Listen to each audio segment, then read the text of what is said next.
పళని. స్వర్గం అనే రోడ్డు పైన వెళ్తూ వెళ్తూ ఆగే చోటే పళని. ఈడ మురుగన్ స్వామి దర్శనమిస్తాడు. ఈయనని కార్తికేయ అని కూడా అంటారు. మన తెలుగు వాళ్ళకి తిరుపతి ఎలానో మలయాళం తమిళ వాళ్ళకి పళని అలాగా. ఈ గుడి కొండ ప్రాంతాల మధ్య ఒక కొండపై ఉంటుంది. చుట్టూరా కొండలు క్రేజీగా ఉంటాయి. ఇప్పుడు మీరు చూస్తున్న 20 కొండలు, అందులో ఒక కొండ నది తీరాన ఉంటుంది. షణ్ముఖ నది ఒడ్డున ఒక పర్వతంపై ఉంటుంది. చాలా క్రేజీగా అనిపిస్తుంది కదా మౌంటైన్స్ అలా చూస్తుంటే. నాకు ఎంతగా వెళ్ళి ట్రెక్కింగ్ చేయాలని ఉన్నా కానీ నా కాళ్ళు పరిస్థితి బాగాలేదు. ఎందుకంటే నిన్న నైటే అరుణాచలంలో చుట్టూరా గిరి ప్రదక్షిణ తిరిగినాం. సో దానివల్ల చేయలేను. సో నెక్స్ట్ టైం అన్నీ బాగుంటే అంతా కుదిరితే వెళ్ళడానికి ప్రయత్నిస్తాము.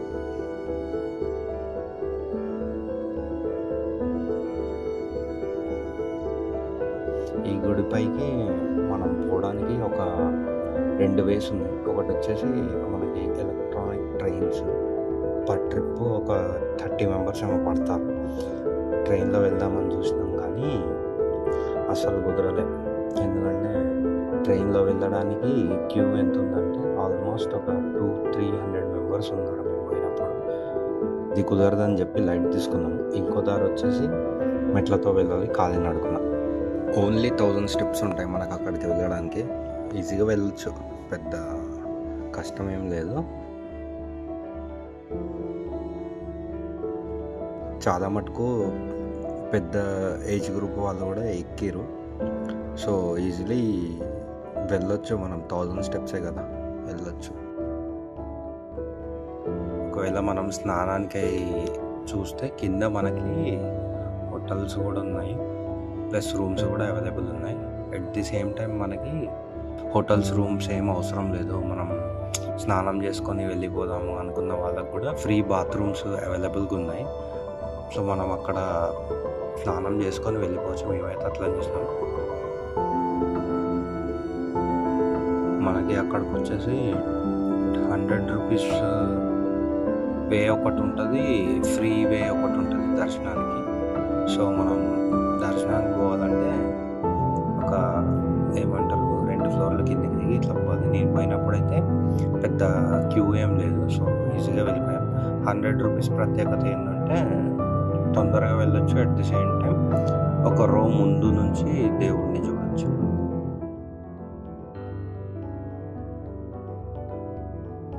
ఇంకా ఈ పర్వతాలు చూస్తుంటే అసలు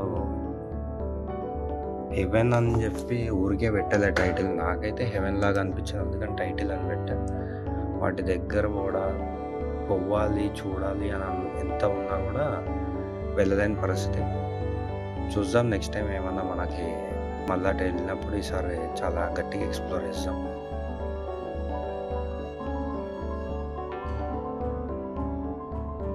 crazy location, crazy road, Palani వెళ్ళడానికి మంచి సీనరీ,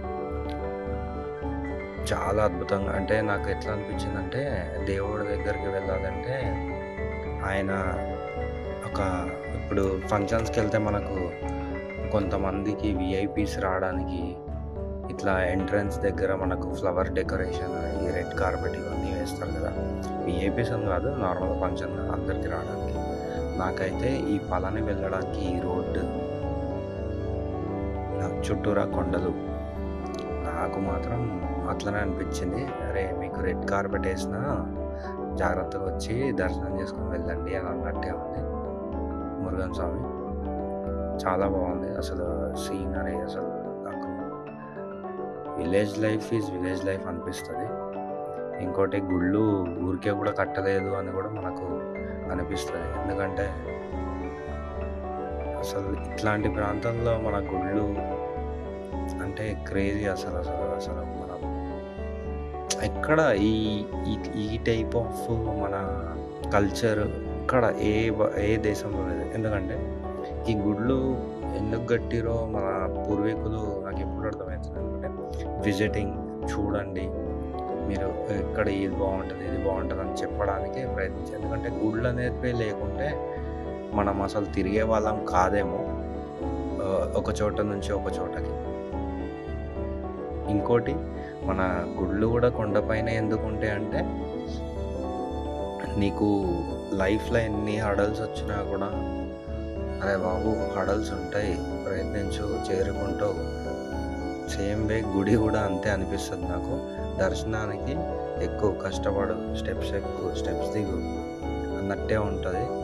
ట్రెక్కింగ్ చేయి, రాళ్ళు గుచ్చుకుంటాయి, ఇవన్నీ ఉంటాయి, కాళ్ళ నొప్పులు అన్నీ దాటి తర్వాతనే మనకు టెంపుల్లో దర్శనం ఇస్తాడు. సేమ్ వే లైఫ్ కూడా అంతే అనిపిస్తుంది నాకు.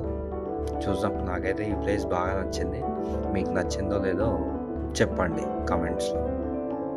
బాయ్, టేక్ కేర్ అందరికీ.